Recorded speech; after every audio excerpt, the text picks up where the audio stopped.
disk is around the transformer. The transformed 7 volt is rectified. It is then smoothed by a capacitor.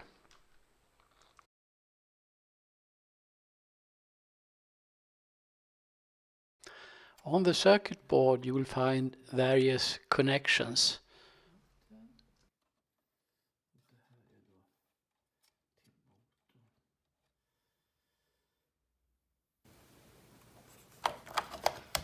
A cassette has a record protection on each side.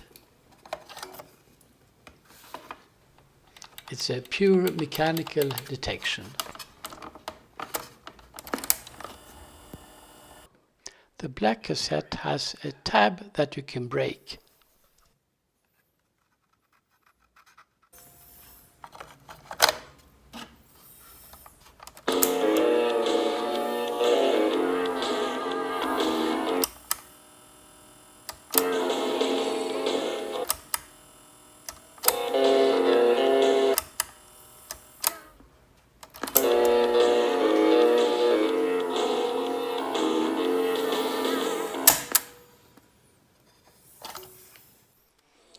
This is a complete AM/FM stereo radio.